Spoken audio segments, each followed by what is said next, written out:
ఈ ఎన్నికలు వస్తున్నటువంటి నేపథ్యంలో దేశంలో ఇప్పుడు ప్రతి ఒక్క పార్టీ కూడా ఎన్నికల నేపథ్యంగానే ఇస్తున్న ప్రమాణాలు కావచ్చు, ప్రచారాలు కావచ్చు, చేస్తున్నటువంటి కార్యక్రమాలు కూడా కావచ్చు, ప్రతి ఒక్కటి కూడా ఈ ఎలక్షన్స్ కి రిలేటెడ్ గా ఉన్నాయా అనిపిస్తున్నటువంటి నేపథ్యంలో మనకి దేశంలో ప్రతిష్టాత్మకంగా చేపట్టిన అయోధ్య రామ మందిర నిర్మాణం కూడా ఎన్నికల స్టంట్ లో భాగమే అని ప్రతిపక్షాలు చెప్తున్నటువంటి నేపథ్యంలో దానిపై మనతో పాటు చర్చించేందుకు వివరాలు అందించడానికి అనలిస్ట్ నరసింహరావు గారు ఉన్నారు.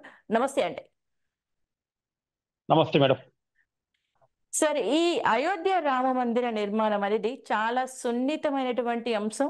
దీని గురించి కొన్ని సంవత్సరాల పోరాటం జరిగింది. కొన్ని వేల మంది ప్రాణాలు కోల్పోయారు. మరి అలాంటి రామ మందిర నిర్మాణం కరెక్ట్ గా ఎలక్షన్స్ ముందే పూర్తయి రామ్లల్లా ప్రాణ ప్రతిష్ఠ జరిగడాన్ని ఎలక్షన్ స్టంట్ కింద భావిస్తున్నాయి ప్రతిపక్షాలు. మీరేమంటారు? మేడం, దీన్ని మన దేశంలో అయోధ్య అంశాన్ని ఒక ధార్మిక పరమైనటువంటి మన ఈ దేశానికి సంబంధించినటువంటి ఆరాధ్య పురుషుడు, మర్యాద పురుషోత్తముడు శ్రీ రామచంద్రమూర్తి జన్మస్థానంలో ఆయన కొడుకు కుషుడు స్థాపించినటువంటి ఒక భవ్యమైనటువంటి మందిరాన్ని ఆ పరాయి దేశస్తులు మన దేశం మీద దాడి చేసి ఆ దేవాలయాన్ని ధ్వంసం చేసి అక్కడ ఒక మసీదుని కట్టారు. దాన్ని మనం ఒక సాంస్కృతిక వైభవంగా పునర్నిర్మాణం చేసుకోవాలనేటువంటి ఆలోచన లేనిటువంటి సమయంలో దాన్ని మనం ఒక ఎన్నికల అంశంగా తీసుకుని వెళ్ళి ఒక 30-40 సంవత్సరాలుగా 1989 నుంచి మొదలు పెట్టుకుంటే అదొక ఎన్నికల అంశంగా ఎజెండాగా మారి ప్రజల మ్యాండేట్ వచ్చిన తర్వాత దాన్ని మనం పూర్తి చేసుకున్నటువంటి సందర్భం మనం ఒకవైపు చూస్తున్నాం కాబట్టి అది మామూలుగా మనం రాష్ట్ర ప్రభుత్వాలు లేకపోతే కేంద్ర ప్రభుత్వం ప్రజలకు ఇచ్చేటువంటి ఎన్నికల హామీలు ఉంటాయి. మీరు మమ్మల్ని గెలిపిస్తే మేము ₹2 కిలో బియ్యం ఇస్తాం, లేకపోతే మీకు మహిళలకు ఉచితంగా బస్సులో ఇస్తాం అనేటువంటిది ఏదైతే హామీ ఉందో ఇది కూడా అంటే రాజకీయ పరిభాషలో ఇది పొలిటికల్ ఎజెండా ఒక మేనిఫెస్టోలో పెట్టి దాన్ని నిర్మాణం చేసుకున్నారు. కాబట్టి మనం దాన్ని అట్లాగే చూడాల్సిన అవసరం ఉంది. మిగతా దేశంలో ఉన్నటువంటి రాజకీయ పార్టీలు కూడా దాన్ని అట్లాగే చూసా ఇప్పటిదాకా. ఓకే, మరి అంటే ఇప్పుడు ఈ రాజకీయ అంశమే అని అనుకోవాలి అంటే జనరల్ గా ప్రజల నాడి అంతా కూడా, ప్రజల ఆలోచన కూడా ఎన్నికలు వస్తున్నాయి కాబట్టి ఇది ముందే ఇప్పుడు నిర్మించడం జరిగింది, ఇది ఎలక్షన్ స్టంట్ అనేది చెప్తున్నారు. నిజంగా కూడా బీజేపీ పార్టీ కేవలం ఈ యొక్క హిందూ ధర్మం, ఈ హిందూ దేవాలయాల నిర్మాణం, ఇలా అయోధ్య లాంటి సున్నితమైన అంశాలు, రేపు నెక్స్ట్ జ్ఞానవాపి కూడా ఉంది, ఇలాంటి సున్నితమైన అంశాలను లేపి ఒక మతపరమైనటువంటి రాజకీయం చేయడమే బీజేపీ ఎజెండానా? నేను నేను అన్నది మీరు మళ్ళీ క్యాచ్ చేయనట్లుంది ఎక్కడో. నేనేమంటున్నా అంటే ప్రజలు ఎట్లానే ఉంటున్నాయండి, ప్రజలు అనుకుంటున్నారు, మనకు పాలక పక్షానికి సంబంధించిన ప్రజలు ఎట్లా అనుకుంటున్నారు అనేటువంటి విషయం మనకు మ్యాండేట్ ఏం రాలేదు కాబట్టి మనం ప్రజలు ఏమనుకుంటున్నారు అనే విషయం పక్కన పెడదాం. ఒకవేళ ప్రజలు ఏమనుకుంటున్నారు అనేటువంటి విషయం మళ్ళీ 2024 ఏప్రిల్లో జరిగేటువంటి ఎన్నికల ఆధారంగా వాళ్ళు తీర్పులు ఇస్తారు, ఎన్నికల రిజల్ట్స్ తర్వాత. కాబట్టి ఇప్పుడు మనం ప్రజలు ఏమనుకుంటున్నారని కాదు. నేను ఈ విషయం ఎందుకు చెప్పానంటే అసలు ఈ మొట్టమొదటిసారిగా ఈ అయోధ్య అనేటువంటిది వెలుగులోకి వచ్చినటువంటిది 1949లో. ఓకే, అక్కడ ఉండేటువంటి స్థానికంగా ఫైజాబాద్ లో ఉండేటువంటి కేకే నాయర్ అనేటువంటి గవర్నర్ భారత ప్రభుత్వానికి ఒక లెటర్ రాస్తాడు. ఏమని, ఇక్కడ ఒక రాముడు పుట్టినటువంటి ప్రదేశంలో విగ్రహాలు వెలిశాయి, కొంతమంది భక్తులు వెళ్తా ఉంటున్నారు, మనం ఆ గుడి తలుపులు తీస్తే బాగుంటుంది అని. కానీ ఆ రోజు ఉన్నటువంటి ఉత్తరప్రదేశ్ ముఖ్యమంత్రి గోవింద వల్లభ్ పంత్ కానివ్వండి, లేకపోతే భారత ప్రధానమంత్రి కానివ్వండి, లేదు మీరు ఆ గుడికి తాళాలు వేయాల్సిందే, ఎట్టి పరిస్థితుల్లో మనం దాన్ని అనుమతించొద్దు అని చెప్పేసి 1949లో దాన్ని ఒక పొలిటికల్ ఇష్యూగా మలిచారు. ఓకే, అక్కడి నుంచి మొదలు పెట్టుకుంటే 88 వరకు అది ఒక పొలిటికల్ ఇష్యూగానే ఉంది. బలమైనటువంటి ప్రధానమంత్రి ఇందిరాగాంధీ ఉంది అని మనం అనుకుంటున్న సమయంలో ఆవిడ రాష్ట్రానికి సంబంధించినటువంటిది ఇష్యూని వాళ్ళు పరిష్కారం చేయలేకపోయారు. యాక్చువల్గా దాన్ని పొలిటికల్ అంశంగా చూడాల్సినటువంటి అవసరం లేదు, కానీ దాన్ని వాళ్ళు ఒక పొలిటికల్ అంశంగా మలచినప్పుడు దాన్ని భారతీయ జనతా పార్టీ ఓన్ చేసుకుంది. 1989 ఎన్నికల్లో మేనిఫెస్టోలో పెట్టింది. తర్వాత ఉమ్, ఆధారంగా 2 స్థానాల నుంచి 86 స్థానాలకు ఎగబాగింది. తర్వాత అద్వానీ, ఇప్పుడు మనం ఎవరు అందరం మిగతా రాజకీయ పార్టీలకు సంబంధించినటువంటి వాళ్ళు రాముడు పేరు చెప్తే మాకు ముస్లింస్ ఓటు వేయరు అనేటువంటి ఒక సంతుష్టీకరణ దశలో ఉన్నప్పుడు భారతీయ జనతా పార్టీ అయోధ్యలో రామ మందిరం కావాలని రామ్. రథయాత్ర చేశారు. ఓకే. కాబట్టి దాని ద్వారా వచ్చేటువంటి ఫలాలు ఏవైతే ఉంటాయో ఆ ఫలాలన్నీ వాళ్ళకే చెందుతాయి. సో వాళ్ళ అధికారంలో ఉన్నప్పుడే రామ మందిర నిర్మాణం జరిగింది. రైట్. సో ఇది ఆధ్యాత్మిక కార్యక్రమం తప్ప పొలిటికల్ స్టంట్ కాదు అనేది మనం ఇక్కడ ప్రూవ్ చేసే ప్రయత్నం అయితే చేస్తున్నాం. వాస్తవానికి ఎలక్షన్స్ తర్వాత కూడా ఇది నిజంగా ప్రజలు ఎలా భావించారు అనేటువంటి రిజల్ట్స్ కూడా వచ్చే ఛాన్సెస్ ఉన్నాయి. అయితే ఇక్కడ ఒక ఒక చిన్న సందేహం అయితే అందరిలోనూ ఉంది. ప్రతిపక్షాలు కూడా దీన్ని లేవనెత్తాయి. అదేవిధంగా జనరల్ గా ఇలాంటి ప్రాణ ప్రతిష్ఠ కార్యక్రమాలు ఏవైతే ఉన్నాయో పీఠాధిపతులు, మతాధిపతులు వీళ్ళు దగ్గరుండి ఆ ప్రాణ ప్రతిష్ఠ చేస్తే రాజకీయ నాయకులు కావచ్చు, సెలబ్రిటీస్ కావచ్చు, మఠాధిపతులు, పీఠాధిపతులు కాక మిగతా వాళ్ళందరూ కూడా ప్రేక్షక పాత్ర పోషిస్తూ దాన్ని వీక్షిస్తూ ఉంటారే తప్ప ఆ కార్యక్రమంలో పాలు పంచుకోరు.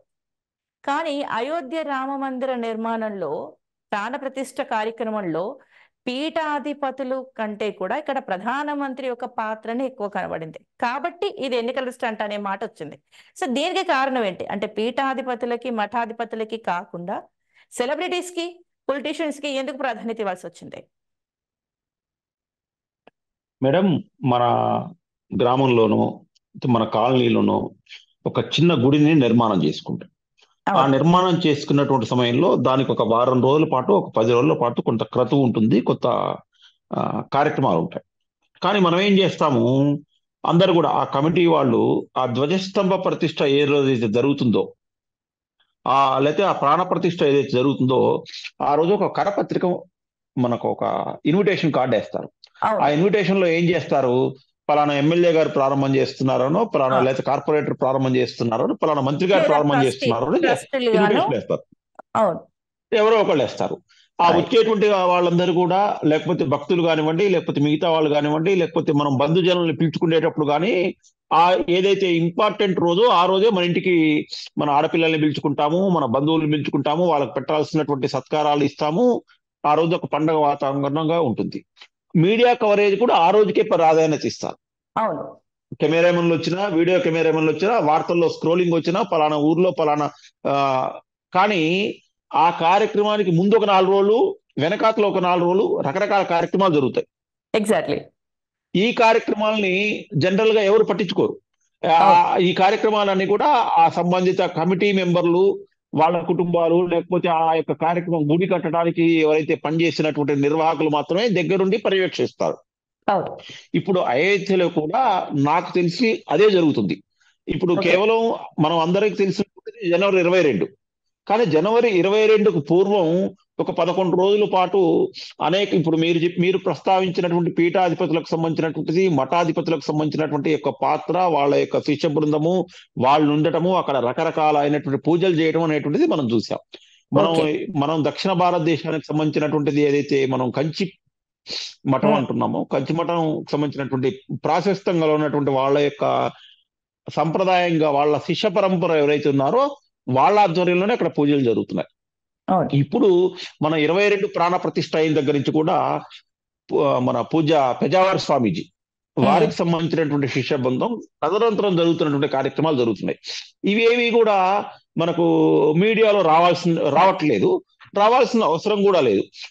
ఎవరికైనా కావాల్సింది ఏంటంటే మనకు మసాలాకు సంబంధించినటువంటి వార్తలు కావాలి, కాబట్టి ఆ వార్తలన్నీ కూడా ప్రధానమంత్రి చుట్టే తిరుగుతున్నాయి. అయితే వాస్తవంగా ఆయన ఏమీ ప్రాణ ప్రతిష్ఠ చేయలేదు. ఆ రోజు ప్రారంభానికి సంబంధించినటువంటి కొన్ని పూజలలోనే ఆయన పాల్గొన్నాడు. ఎవరైతే ఆ కుటుంబాలకు సంబంధించినటువంటి 16 మంది దంపతులు, 11 మంది దంపతులు శాస్త్ర ప్రకారం ఎవరున్నారో వాళ్లే చేస్తున్నారు అనేటువంటిది ఆ యొక్క రామ జన్మభూమి తీర్థ ట్రస్ట్ ఏదైతుందో వాళ్ళు ఒక ప్రకటన ఇచ్చారు. ఓకే.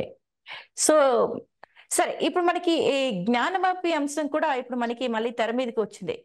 రామ మందిర నిర్మాణం జరిగిన వెంటనే జ్ఞానవాపి టెంపుల్ మసీద్ గురించి వచ్చింది సార్. మసీద్ గురించి మీకున్న ఇన్ఫర్మేషన్ ఏంటిది? దీనికి నిజంగా దీని కింద శివాలయం ఉందా? దీని చరిత్ర అంటే కొంతవరకైనా మనం ఏమైనా చెప్పుకోగలుగుతామా? అంటే ఇది కూడా రాజకీయ స్టంటా మేడం మనకు లేకపోతే వాస్తవానికి చరిత్ర ఉందా అనేది? మనకు మనకు మొఘలాయుల వాళ్ళ వంశం ప్రారంభమైంది బాబర్తో. ఇది 1527 మొదటి పానిపట్టు యుద్ధం, 27-28 సంవత్సరంలో మొదటి పానిపట్టు యుద్ధం జరిగింది. అప్పుడు బాబరు ఆఫ్ఘనిస్తాను, కాబూల్కు సంబంధించినటువంటి ఆ ప్రాంతాల నుంచి మన భారతదేశానికి దండయాత్ర మీదకి వచ్చినటువంటి బాబరు తన ఉనికిని ఇక్కడ దాచుకోవడం కోసం, తన యొక్క మతాన్ని వ్యాప్తించడం కోసం ఇక్కడ ఏం చేశారంటే ఒక అందంగా, సుందరంగా, అద్భుతంగా ఉన్నటువంటి ఇక్కడ ఉన్నటువంటి దేవాలయాల్ని, తర్వాత శిల్ప సంపదని ధ్వంసం చేసి ఆ స్థానంలో వాళ్ళు ఇక్కడ మసీదులు దర్గాలు మసీదులు కానివ్వండి, కట్టడం. మసీదులు కానివ్వండి కట్టారనేటువంటి మనకు తెలుసు. ఇట్లా అవును. కట్టినటువంటివి నాకుండేటువంటి అవగాహన ఉన్నంత వరకు దేశంలో కొంచెం ప్రాధాన్యత ఉన్నటువంటి స్థలాలు 3000 ఉన్నాయి. 3000 3000 దేవాలయాల్ని ధ్వంసం చేసి ఆ స్థానంలో మందిరాలు కట్టారనేటువంటి మనకు తెలుసు. ఓకే. మనం ఎక్కడ దాకా వెళ్లాల్సినటువంటి అవసరం లేదు. మనం వేములవాడ పోయినట్లయితే వేములవాడలోనే మనకు 2 దర్శనం ఇస్తుంటాయి. అవును అవును అంటే మనకు నిదర్శనం అంటే వాటి యొక్క ప్రాధాన్యత క్రమం వేములవాడ ఒక చిన్న పట్టణం మనకు తెలిసినటువంటి దింత. ఆ యొక్క అవును. అయోధ్య, మధుర, కృష్ణుడు జన్మభూమి, రాముడు జన్మభూమి, తర్వాత కాశీలో ఉండేటువంటి శివుడికి సంబంధించినటువంటిది కాబట్టి మనం ఆ యొక్క జ్యోతిర్లింగాలో ఉన్నటువంటివి ఇది మనకు కాశీ కాబట్టి దాని యొక్క అవును. వెళ్తుండేటువంటి భక్తుల సంఖ్య ఎక్కువ కాబట్టి దాని యొక్క ప్రాశస్త్యం వినటం అనేటువంటిది ఎక్కువ. అయితే 1984 సంవత్సరంలోనే విశ్వ హిందూ పరిషత్ ఆధ్వర్యంలో ఏర్పడినటువంటి మొట్టమొదటి ధర్మ సంస్థ ఢిల్లీలో జరిగిన సమావేశంలో అయోధ్యకు సంబంధించినటువంటి దాంట్లో మనం ఒక ప్రజా ఉద్యమాన్ని మనం చేపట్టాలి. ప్రజల చేత ఉద్యమం ద్వారా మనం మనకు ఏవైతే దేవాలయాలన్నింటిని కూడా ధ్వంసం చేయబడ్డాయో ఆ ధ్వంసం చేయబడ్డటువంటి దేవాలయాన్ని మనం పునర్నిర్మించాలనేటువంటి ఒక తీర్మానం చేశారు. ఆ ఓకే. తీర్మానంలో విశ్వ హిందూ పరిషత్ సంబంధించినటువంటి తీర్మానంలో ఏ రాజకీయ పార్టీ లేదు. కేవలం సాధువులు, సాధు సంతులు, మఠాధిపతులు, పీఠాధిపతులు, ఆధ్యాత్మిక భావనలతో ఉన్నటువంటి వాళ్ళు ఉన్నారు.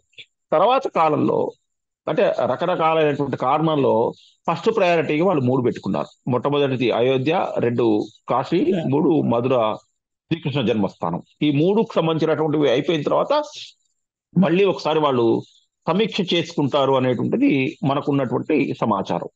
మొట్టమొదటికి సంబంధించినటువంటిది అయోధ్యకు సంబంధించినటువంటిది మనం 497 సంవత్సరాలు దగ్గర 500 సంవత్సరాలకు సంబంధించినటువంటి ఉద్యమం నేపథ్యం చూసాం.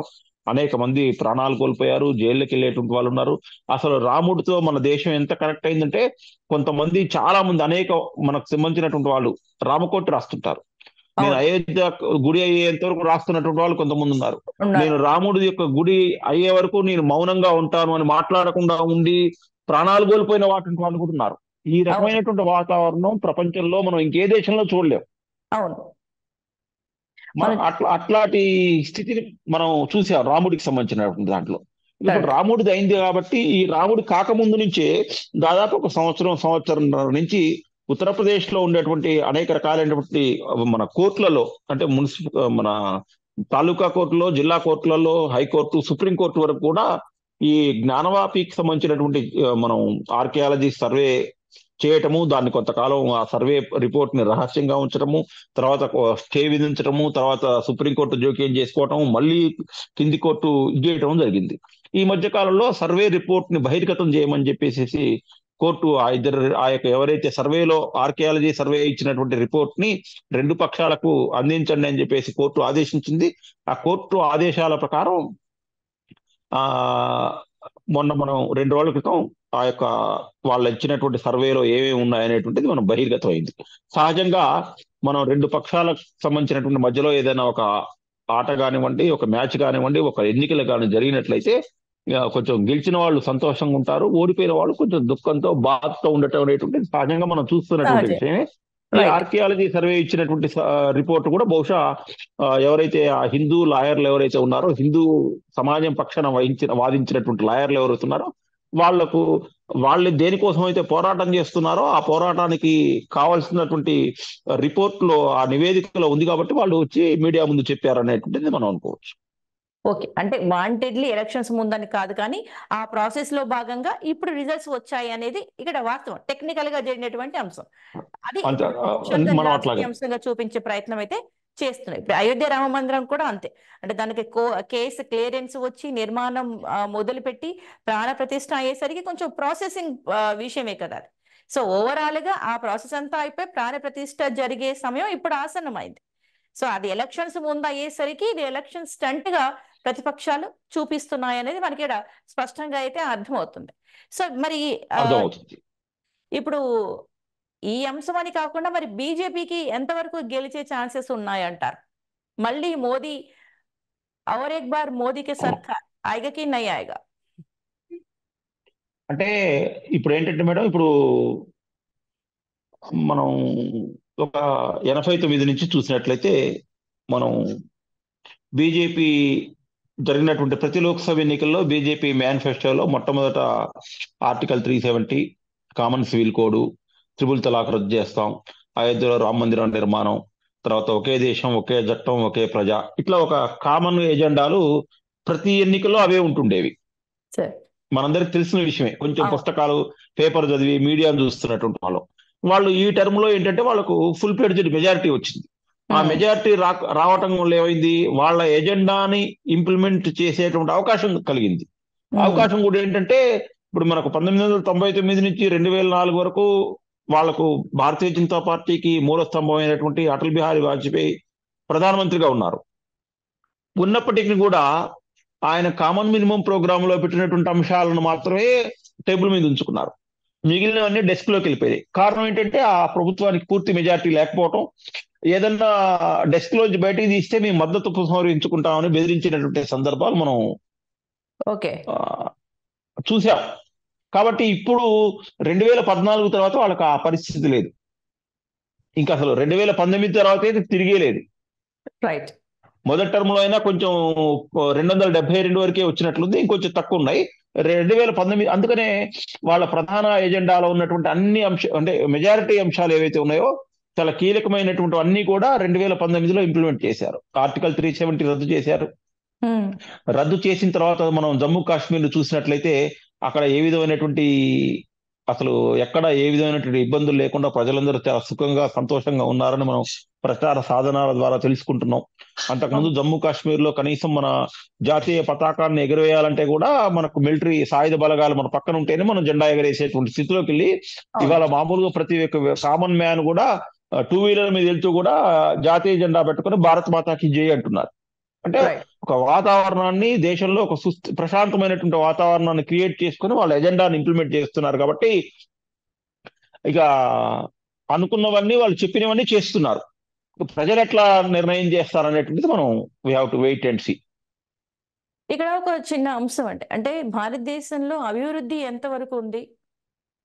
కేవలం ఈ అంటే కొన్ని ఏళ్లుగా పెండింగ్ లో ఉన్న చట్టాలు కాకుండా అభివృద్ధి, ఆర్థిక మాధ్యం దీని ప్రకారం ఇక్కడ డెవలప్మెంట్స్ ఏం జరిగాయి ఏమంటే ఇప్పుడు అమిత్ షా పర్యటనలో కూడా మహిళలకి రిజర్వేషన్, అలాగే అయోధ్య రామ మందిర నిర్మాణాన్ని వీటినే ప్రచారాస్త్రాలుగా వినియోగించుకోవడానికి బీజేపీ సిద్ధంగా ఉంది అనేది ఒక ఇన్ఫర్మేషన్. సో ఈ ప్రచార అస్త్రాలతోనే ఎన్నికలకు వెళితే సక్సెస్ అవుతుందా? Only Ayodhya madam, only Ayodhya, మహిళా రిజర్వేషన్ బిల్లు, ఇలా ఈ హిందూత్వం కాకుండా ఇండియాలో డెవలప్మెంట్స్ ఏం చూపిస్తారు?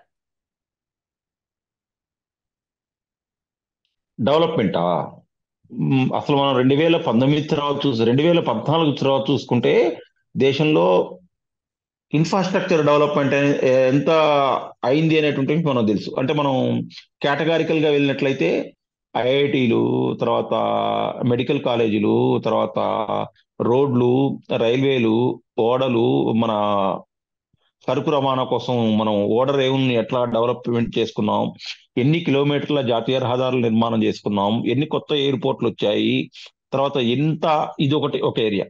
తర్వాత రెండోది లాండ్ ఆర్డర్.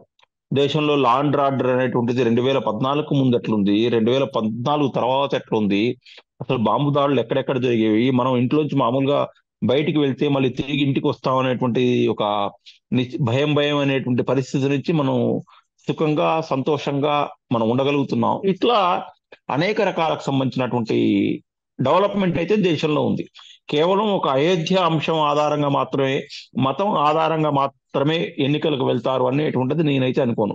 అంటే మతం ఒక భాగం అయితే అయి ఉండొచ్చు, కానీ అది మాత్రమే భాగం కాకుండొచ్చు. ఓకే, ఇప్పుడు రెండు తెలుగు రాష్ట్రాలలో బీజేపీ పార్టీ చాలా వీక్ గా ఉంది. అంటే ఆ, నార్త్ స్టేట్స్ తో పోల్చుకుంటే.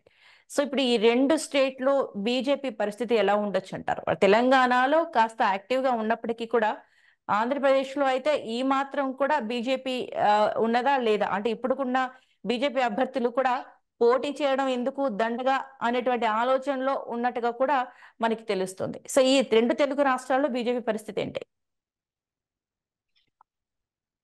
తెలంగాణ వరకు ఒక వాళ్ళ బీజేపీ అధినాయకత్వం ఆశించినటువంటి స్థాయిలోనే లోక్సభ ఫలితాలు ఉండొచ్చు అనేటువంటిది నేను అనుకుంటున్నా. ఓకే. కారణం ఏంటంటే 2023 వరకు అధికారంలో ఉన్నటువంటి ప్రాంతీయ పార్టీ బీఆర్ఎస్ ఓడిపోవటం, అధికారంలోకి వచ్చినటువంటి పార్టీ జాతీయ పార్టీ కాంగ్రెస్ కావటం వల్ల ఉమ్, సహజంగా ఆ, అసెంబ్లీకి ఓటేసేటప్పుడు, లోక్సభకి వేసేటప్పుడు ప్రజల యొక్క ఆలోచన విధానం అనేది మారుతుంది. కాబట్టి ఆ మనకు ఉండేటువంటి 17 లోక్సభ స్థానాలలో బీజేపీకి కాంగ్రెస్ కి సుమారుగా ఒక 2 స్థానాలు అటు ఇటు అయినప్పుడు కూడా ఇంచుమించు సమానమైనటువంటి స్థానాలు వచ్చేటువంటి అవకాశం అయితే ప్రస్తుతం కనిపిస్తుంది. ఇక ఓకే. ఆంధ్రప్రదేశ్కి వచ్చే వరకు ఏంటంటే అక్కడ ఉండేటువంటి స్థానిక రాజకీయ పరిస్థితుల కారణంగా ఒకటి, రెండు ప్రాంతీయ పార్టీల ప్రాధాన్యత ఉండటం, జాతీయ పార్టీలకు సంబంధించినటువంటి ఉనికి లేకుండా పోవటం.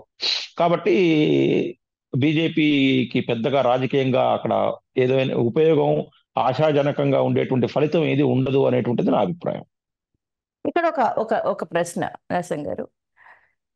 ప్రాంతీయ పార్టీలను క్లోజ్ చేయడమే జాతీయ పార్టీల ఎజెండా, అందులోనూ బీజేపీ పార్టీ ఎజెండా రాష్ట్రాలలో ప్రాంతీయ పార్టీ ఉండకూడదు అనేటువంటి ఎజెండాతోనే బీజేపీ వెళుతుంది అని, ఇప్పుడు తెలంగాణ రిజల్ట్స్ వెనకాల కూడా బీజేపీ హస్తం వ్యూహం ఉంది అని, ఈరోజు ఆంధ్రాలో కూడా అలాంటి సిచ్యువేషన్ ని క్రియేట్ చేసే ప్రయత్నం, షర్మిల ఎంట్రీ తర్వాత ప్రాంతీయ పార్టీలకు ఓటు వేయడమే దండగా అనే విధంగా తను చెప్తున్నటువంటి మాటలు కావచ్చు, ప్రాంతీయ పార్టీలని లేకుండా చేసేటువంటి ప్రయత్నం బీజేపీ చేస్తుందా అనేటువంటి ఆలోచనలు వస్తున్నాయి. మేడం, ఏ రాజకీయ పార్టీ అయినా మేము అధికారంలో ఉండాలి, మేము ప్రజల మద్దతు పొందుతూ ఉండాలి, ఎన్నికల్లో మేమే గెలుస్తుండాలి అనేటువంటిది ఒక లక్ష్యంగా పనిచేస్తారు. అవును. లోపాయికారితనంగా అవతల పార్టీలో ఉన్నటువంటి బలహీనతలను ఆధారంగా చేసుకొని వాళ్ళని తొక్కాలనే ప్రయత్నం చేస్తుంటారు. అది ప్రాంతీయ పార్టీయా జాతీయ పార్టీ అనేటువంటిది, మనం ప్రాంతీయ జాతీయ అనేటువంటి తేడాలు ఏముండవండి. ఓకే. నేను ఎందుకు చెప్తున్నా అంటే, తమిళనాడులో ఉన్నవి 2 ప్రాంతీయ పార్టీలే, ఆంధ్రప్రదేశ్లో ఉన్నవి 2 ప్రాంతీయ పార్టీలే. కాబట్టి ఒకరుంటే, ఒక ప్రాంతీయ పార్టీ ఉంటే చాలు, మిగిలిన వాళ్ళు ప్రాంతీయ పార్టీ అవసరం లేదు అనేటువంటిది ఏమి ఉండదు కదండి. కాబట్టి ఎత్తుకు పై ఎత్తు అనేటువంటిది వ్యక్తులు, సిద్ధాంతాలు, ఇక్కడ పార్టీల మధ్య అనేటువంటి సహజం. ఇప్పుడు మీరు ఇది వాళ్ళు ఏదైతే షర్మిల ప్రస్తావన చేశారో, షర్మిల మొన్నటిదాకా మరి ఒక ప్రాంతీయ పార్టీని ప్రాతినిధ్యం వహించింది కదా, ఒక ప్రాంతీయ పార్టీకి అధ్యక్షురాలుగా ఉంది కొంతకాలం. మరి అలా ఎక్కడ ఇప్పుడు దేశవ్యాప్తంగా అట్లా అనుకుంటే కాంగ్రెస్ ముక్త భారత్ అంటుంది బీజేపీ నినాదం. అంటే అసలు కాంగ్రెస్ అనేటువంటి దాన్ని దేశవ్యాప్తంగా నేను ఉనికిలో లేకుండా చేస్తాననేటువంటిది ప్రయత్నం. అంతేగాని ప్రాంతీయ జాతీయ అనేటువంటిది ఏముండవు. ప్రజల అభిమానం సంపాదించుకున్నంత కాలం ఒక రాజకీయ పార్టీ ఇంకొక రాజకీయ పార్టీని తొక్కుతుంది లేదా అనగదొక్కుతుంది అనేటువంటిది అది సాధ్యమయ్యేటువంటి పని కాదు. ఆ నిర్ణయం తీసుకోవాల్సినటువంటిది ప్రజలు తీసుకున్నప్పుడు ఏదైనా సాధ్యమే. ఓకే, మరొక ప్రశ్న, మనం మళ్ళీ జ్ఞానవాపికి వద్దాము. ఈ జ్ఞానవాపి అంశం కావచ్చు, అయోధ్య రామ మందిర నిర్మాణం కావచ్చు, గత ప్రభుత్వం ఉన్నప్పుడు అంటే కాంగ్రెస్ హయాంలో ఇవి చాలా సున్నితమైనటువంటి అంశాలు. వీటి గురించి ప్రస్తావించడానికి కూడా ప్రజలు భయపడేటువంటి సందర్భాలు మనం కోకొల్లలుగా దేశంలో చూసాం. ఈరోజు చాలా సునాయాసంగా ప్రభుత్వం ఎలా దీన్ని సాల్వ్ చేస్తుంది, దీని వెనకాల ఉన్న వ్యూహం ఏంటి? ఈరోజు జ్ఞానవాపి కావచ్చు, అయోధ్య కావచ్చు, కాశ్మీర్ కావచ్చు, ఇలా సునాయాసంగా ఎలా చేయగలుగుతున్నారు? మరి గత ప్రభుత్వం ఎందుకు చేయలేకపోయింది? ఏంటంటే అండి, ఆ ప్రభుత్వానికి ప్రాతినిధ్యం వహిస్తున్నటువంటి వ్యక్తుల యొక్క ఆలోచన విధానం. అంటే ఓకే. మనం ఎందుకు కాంగ్రెస్ చేయలేకపోయింది అంటే, మన దేశానికి స్వతంత్రం వస్తూనే మనం మన దేశాన్ని మతపరమైనటువంటి విభజన చేసుకున్నాం. ముస్లింలందరూ పాకిస్తాన్ అని, హిందువులందరూ కూడా హిందుస్థాన్ అనేటువంటిది. ఓకే. అక్కడి నుంచి మొదలు పెట్టుకుంటే మనకు అంటే ఇంకా అంత ముందుకు పోయినప్పటికీ కూడా మనకు మతపరమైనటువంటి విభజన అనేటువంటిది మనకు కనిపిస్తూనే ఉంటుంది ప్రతి చోట. అయితే దీంతో పాటుగా సంతుష్టీకరణ అనేటువంటిది ఉమ్. మనకు మనలో భాగం అయిపోయింది. సంతుష్టీకరణ అంటే వాళ్ళని బుజ్జగించటం. అంటే ఓకే. మతపరమైనటువంటి బుజ్జగింపులు అనేటువంటి మనం చూస్తున్నాం. మనం రోడ్డు మీద పోతుంటాం, ముస్లిం మన మసీదు గుండా పోతుంటాం. అక్కడ ఉమ్. మన హిందూ దేవాలయానికి సంబంధించినటువంటి మైక్ కానివ్వండి, లేకపోతే లౌడ్ స్పీకర్ కానివ్వండి, వాళ్ళ మతానికి సంబంధించినటువంటి ఆచార వ్యవహారాలకు భంగం కలుగుతుందని అక్కడ సైలెంట్ అవుతాం. అదే మన గుడి ముందు పోయేటప్పటికల్లా ఏంటంటే ఎవరు ఎలాగైనా అడుచుకుంటూ పోవచ్చు అనేటువంటిది ఒక కల్చర్ మనంతటా మనం నిర్మాణం చేసుకుంటాం. అవును. ఆ నిర్మాణం చేసుకున్నాం కాబట్టి ఏమైందంటే రాజకీయ పార్టీలు కూడా వాటిని ప్రేరేపించాయి, ప్రోత్సహించాయి. ఓకే. జనరల్ గా మనం చూసినట్లయితే మనకు గత 30-40 సంవత్సరాలుగా ఉమ్. ఇఫ్తార్ విందులు ఇస్తుంటారు. ఎందుకు అవును. ఇస్తున్నారంటే వాళ్ళ ఓటు అందరూ కూడా మాకు గంపగొత్తగా ఓటేస్తారు. అంటే ఇప్పటిదాకా ముస్లింలని ఈ రాజకీయ పార్టీలన్నీ కూడా ఓటు బ్యాంకుగా చూశాయి. ఉమ్. అవును. వాళ్ళకి చేసింది ఏంటి అంటే అసలు అదొక పెద్ద చర్చ. వాళ్ళ వర్గానికి, వాళ్ళ సముదాయానికి చేసినటువంటిది ఉపయోగాలు అయితే ఏమీ లేవు. వాళ్ళు ఇంతకు ముందు ఒక 10 ఏళ్ల క్రితం పంచర్ వేసుకుంటున్నటువంటి వాడు ఇవాళ కూడా పంచర్ వేసుకుంటున్నాడు టైర్లకి. ఓకే. వాళ్ళ యొక్క కుటుంబాలు అన్ని రంగాల్లో అభివృద్ధి చెందడానికి కావాల్సినటువంటి ప్రణాళికలు రచించలేదు. కేవలం మీరు అల్లరి చేయండి, గొడవలు సృష్టించండి, అప్పుడు మేమేం మౌనంగా ఉంటాం అనేటువంటిది ఒక రకమైనటువంటి ఇది చేయటం వల్ల. అయితే 2014 నుంచి దేశంలో అంటే నరేంద్ర మోడీ ప్రధానమంత్రి అయిన తర్వాత సాంస్కృతిక జాతీయవాదం పెరిగింది. ఓకే. ఇది మనం దీన్ని అంగీకరించాల్సినటువంటి విషయం. అంటే ఏంటంటే ప్రజలందరూ కూడా ఎవరో చెప్తే ఏదో చేశారు అని కాకుండా స్వచ్ఛందంగా కొన్నిటిని ఓన్ చేసుకుంటున్నారు. ఇప్పుడు మనం మొన్న అయోధ్యకు సంబంధించిన విషయం చూడండి. చాలా మంది స్వచ్ఛందంగా రోడ్ల మీదకి వచ్చినటువంటి సందర్భం ఉంది. వీళ్ళని ఎవరు పిలవలేదు. అవును. ఎందుకంటే దేశంలో అంటే మన ఎవరైతే ప్రధానమంత్రి ఉన్నాడో ఆయన ఆలోచన విధానం ఎట్లా ఉందో, ఆయన ఎంత దృఢంగా ఉన్నాడు, ఆయన రాజకీయంగా ఎంత బలంగా ఉన్నాడో ప్రజలు కూడా ఆటోమేటిక్గా ఆయన్ని ఫాలో అవుతున్నారు. రైట్. ఇప్పుడు మనం కోవిడ్ అప్పుడు చూడండి, ఆయన అవును. ఇంటి ముందు దీపాలు వెలిగించండి అన్నారు. అసలు వెలిగించేసారు. ఎందుకు ఏమిటి అని ఎవరు మాట్లాడలే. అందరం అవును. ఆయన చప్పట్లు కొట్టండి అన్నారు, చప్పట్లు కొట్టేశారు. ఆగస్టు 15వ తారీఖు నాడు ఇంటి మీద జాతీయ జెండా ఎగరేయండి అన్నారు, జాతీయ జెండా ఎగరేశారు. మొన్న జనవరి 22వ తారీఖు నాడు 5 దీపాలు పెట్టుకోండి అన్నారు, 5 దీపాలు అంటే ఒక ఎవరైతే దేశానికి నాయకత్వం వహిస్తున్నటువంటి వాళ్ళు రోల్ మోడల్ గా ఉండి ఒక నిర్ణయానికి పిలుపు ఇచ్చినప్పుడు ప్రజలు ఆటోమేటిక్ గా ఎవరికైతే స్పందిస్తారో ఆ స్పందించినటువంటి సమయంలో ఆయన ఏదైతే ఆలోచన విధానంగా నడుచుకుంటున్నారో ప్రజలు కూడా ఆ వైపు మౌల్ట్ అయ్యేటువంటి అవకాశం ఉంటుంది. రైట్. ఇంతకుముందు మనకు ఈ సంతుష్టీకరణ రాజకీయాల వల్ల ఇవి మనం చూడలేకపోయాం, ఇప్పుడు చూస్తున్నాం, అంతే తేడా. అంతే. అంటే టెక్నికల్ గా కూడా, అంటే లీగల్ గా కూడా తొందరగా క్లియరెన్స్ అనేది వచ్చు. అంటే గతంలో కూడా సాల్వ్ అయ్యే దిశ ఉన్నప్పటికీ కూడా వాటిని సాల్వ్ చేయకుండా దానిని రాజకీయంగా లబ్ధి పొందే విధంగా వాటిని ఒక మత విద్వేషాలని సృష్టించే విధంగా అంటే ఈ అంశాలు ఇప్పుడు ఎంత ఈజీ అయ్యాయో అప్పుడు కూడా అంతే ఈజీగా అయ్యేవే. కానీ పొలిటికల్ బెనిఫిట్స్ కోసం వీటిని తప్పుదారి పట్టించి దేశంలో ఒక మతాల మధ్య ఒక విధ్వంసాన్ని సృష్టించే ప్రయత్నం చేశాయి గత పార్టీలు అనేది ఇక్కడ మనకి స్పష్టమవుతుంది. సో ఏదేమైనప్పటికీ కూడా ఈరోజు ఇప్పుడు ఈ జ్ఞానవాపి వెనకాల ఉన్నటువంటి శివాలయం కూడా అతి తొందరలో పునర్నిర్మాణం జరిగే ప్రయత్నాలు అయితే జరగబోతున్నాయి. ఇంకా అంతేకాకుండా మధురలో కూడా శ్రీకృష్ణ దేవాలయం కూడా పునర్నిర్మాణం జరిగే ఛాన్సెస్ అయితే ఇక్కడ అయితే స్పష్టంగా మనకైతే కనిపిస్తున్నాయి.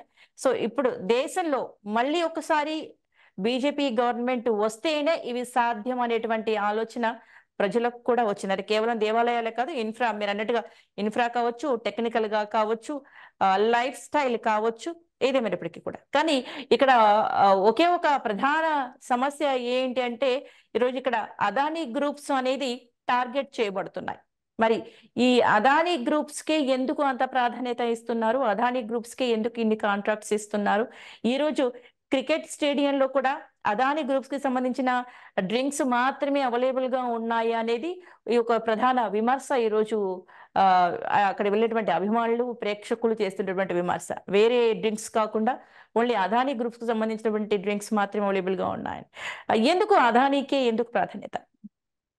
మనకి చివర ఒక 6 నిమిషాలు ఉంది. ఈ అంశంతో పూర్తి చేద్దాం మనం. వై అదానీ? ఇంకా అంటే వేరే ఇన్వెస్టర్స్ లేరా? ఇది మనం చూసేటువంటి దృష్టికోణం బట్టి ఉంటుంది అనుకుంటానండి నేనైతే. ఎందుకు చెప్తున్నానంటే మనకు నేను క్రికెట్ ప్రేమికుడిని. 1987లో 1983లో మనం క్రికెట్ ప్రపంచ కప్ గెలుచుకున్నాం. ఇంగ్లాండ్ లో జరిగినటువంటి మ్యాచ్ గెలుచుకున్నప్పుడు 1987లో ఆ వరల్డ్ కప్ 4వ వరల్డ్ కప్ నిర్వహించుకునేటువంటి అవకాశం భారతదేశానికి కలిగింది. భారతదేశానికి కలిగినప్పుడు ఇప్పుడు మనం అయితే అంబానీ బ్రదర్స్ చెప్తున్నామో వాళ్ళ నాన్నగారు ధీరుభాయ్ అంబానీ లైవ్ లో ఉన్నారు. ఆ కప్పు పేరు దాన్ని వాళ్ళు స్పాన్సర్ చేశారు. ఆ కప్ కి దానికి సంబంధించినటువంటి స్టేడియాల నిర్మాణం, తర్వాత స్టేడియాలని అధునాతనంగా చేసుకోవటము, తర్వాత అనేక రకాలైనటువంటి ఆయన ఒక ఇండస్ట్రియలిస్ట్ కాబట్టి ఆయన స్పాన్సర్ చేశారు. స్పాన్సర్ చేసినప్పుడు మనం ఆ కప్పు పేరు కూడా ప్రపంచ కప్ అనుకోకుండా దాన్ని మనం రిలయన్స్ కప్ అన్నాం. ఆ కప్పు పేరే రిలయన్స్ కప్ అని. రిలయన్స్ కప్ 1987లో ఆస్ట్రేలియా గెలిచింది కోల్కతాలో. అయితే దాన్ని మనం అప్పటికే మరి టాటా లేరా, బిర్లా లేరా, మనం రిలయన్స్ ఎందుకు ఇది చేసింది అంటే దీనికి మన దగ్గర సమాధానం ఉండదు. ఎందుకంటే వాళ్ళకు ఆ రంగంలో వాళ్ళకు అభిలాష ఉంది, ఖర్చు పెట్టాలనుకున్నారు, దాని ద్వారా రకరకాల ప్రయోజనాలు కావాలనుకున్నారు. ప్రభుత్వం వాళ్ళని ప్రోత్సహించింది. మరి అంతకుముందు మన టాటాలు బిర్లాలు ఉన్నారు కదా, మరి వాళ్ళందరూ అంటే ఒక్కొక్క ప్రభుత్వం వచ్చినప్పుడు కొన్ని పాలసీస్, విధానాలు మారుతూ ఉంటాయి. ఇప్పుడు మనకు ఈ అదానీ అంబానీ అనేటువంటి వాళ్ళు కేవలం 2014 తర్వాత పరిశ్రమలు స్థాపించి పైకి వచ్చినటువంటి వాళ్ళు కాదు కదా. వాళ్ళ పరిశ్రమలు చాలా కాలం నుంచి ఉన్నాయి. టాటాలు ఉన్నారు, బిర్లాలు ఉన్నారు, తర్వాత వీళ్ళు మనకు బిర్లాలకు సంబంధించినటువంటి అనేక కుటుంబాలు ఉన్నాయి. వీళ్ళందరూ కూడా మొదటి నుంచి కూడా మన భారతదేశంలో పరిశ్రమలు స్థాపించారు. వాళ్ళు కార్పొరేట్ దిగ్గజాలు. అందులో అదానీ ఉన్నారు, అంబానీ ఉన్నారు, అందరు ఉన్నారు. అయితే ప్రభుత్వానికి ఉండేటువంటి ప్రయారిటీస్ కానివ్వండి, లేకపోతే మొత్తం పరిశ్రమలన్నీ రాయితీలన్నీ అదానీ తీసుకుంటున్నాడా అంటే కాకపోయి ఉండొచ్చు. అంటే మనం రకరకాల వ్యక్తులు ఉండి ఉంటారు. అయితే మనకు ఇప్పుడు మనం ప్రభుత్వంలో ఎవరైతే ఉదాహరణకు మనం కేసీఆర్ ముఖ్యమంత్రిగా ఉన్నప్పుడు మొత్తం మనం 2 సంస్థల పేరు చెప్తుండేవాళ్ళం. ఒకటి మెగా అండ్ మైహా. రైట్. కానీ అందరూ ఇక మొత్తం ప్రభుత్వానికి కావాల్సినటువంటి సిమెంట్ అంతా వాళ్ళ దగ్గరే కొన్నారా అంటే లేదు. వాళ్ళకు కొన్ని ప్రయారిటీస్ ఉంటాయి. వీళ్ళు ఆ ముఖ్యమంత్రికి దగ్గరగా ఉండటము, రకరకాల కార్యక్రమాల్లో ఇన్వాల్వ్ అవటం వల్ల మనం అట్లా అందరు అనుకుంటారు. ఇప్పుడు ప్రభుత్వాలు మారాయి. మరి మనం అదానీ అంటున్నాం. నిన్న అదానీ రేవంత్ రెడ్డి గారు కలిసి వెళ్ళారు. అవును. మరి ఇప్పుడు అట్లా అంటే ప్రభుత్వానికి ఒక పారిశ్రామిక విధానము, పరిశ్రమను ప్రోత్సహించడము, ప్రైవేట్ వ్యక్తులను ప్రోత్సహించడంలో కొన్ని విధానాలు, కొన్ని ప్రయారిటీస్ ఉంటాయి. ఆ ప్రయారిటీస్ ని బట్టి ముందుకు వెళ్తుంటుంది అనేటువంటిది. అంటే మీరు అన్నట్టు చూసే దృష్టి, అది పొలిటికల్ స్టంట్ గా చూసినా కూడా, లేదా ఒకే సంస్థకు ప్రయారిటీ ఇస్తున్నట్టు చూసినా కూడా, అంటే ప్రతిపక్షాలకి ఏదో ఒక అంశం కావాలి కాబట్టి ప్రభుత్వం ఏ చేసినా కూడా అందులో వంకను వెతికే క్రమంలో చేస్తున్నటువంటి ఆరోపణలే అని మీరు అంటున్నారు. ఇందులో కొంతవరకైతే మనకి నిజమైతే కనిపిస్తుంది. అంటే అదానీ గ్రూప్స్ కి ఇచ్చినంత ప్రియారిటీ ఇతర గ్రూప్స్ కి ఇవ్వట్లేదేమో అన్నటువంటి అయితే స్పష్టత అయితే మనకి కొంచెం కనిపిస్తోంది. సో దీని వెనకాల రీజన్స్ ఏమైనా అయి ఉండొచ్చు. అంటే పెట్టుబడి పెట్టేంత స్తోమత మరి ఈ గ్రూప్స్ కి ఎక్కువగా ఉన్నాయేమో, లేదా వీళ్ళు ఎక్కువగా ఉత్సాహంగా అన్నిట్లోకి చొరబడుతున్నారేమో. రీజన్స్ ఏమైనా అయి ఉండొచ్చు. బట్ ప్రియారిటీ అనేది అయితే కనబడుతుంది. సో ఈ మరి అదేనండి. చెప్పండి. చెప్పండి పర్లేదు. సో ఇప్పుడు వచ్చే ఎలక్షన్స్లలో మరి ప్రతిపక్షాలు ఎలా మోదీని ఎదుర్కొంటాయి అనేది కూడా వేచి చూడాలి. ఇంకా ఈసారికైతే మోదీకి ఎదురు లేదు అనేటువంటి విషయం అయితే స్పష్టంగా కనిపిస్తోంది. ఎప్పటి నుండో చారిత్రాత్మకమైనటువంటి అంశాలు, దైవాత్మికమైన అంశాలకి నరేంద్ర మోదీ తెర మీదకి తీసుకొస్తున్నారు. భారతదేశం చెప్పుకోదగ్గటువంటి ఘన విజయాలలో, ప్రపంచం చెప్పుకునేటువంటి విజయాలలో భారతదేశాన్ని ముందుస్తున్నటువంటి సందర్భాలు అయితే మనం చూస్తున్నాం. మరి చూడాలి ఎలక్షన్స్ తర్వాత ఎలా ఉంటుంది అనేది. మరి జ్ఞానవాపికి సంబంధించిన కూడా పునర్నిర్మాణం ఎలక్షన్స్ తర్వాత మొదలు పెడతారా, ఇప్పుడే మొదలు పెడతారా అనేది కూడా మనం వేచి చూడాలి. థ్యాంక్ యూ అండి, థ్యాంక్ యూ వెరీ మచ్ మాతో ఇన్ని విషయాలు మాతో షేర్ థ్యాంక్ యూ మేడం. చేశారు. Thank you. థ్యాంక్ యూ అండి. Thank you.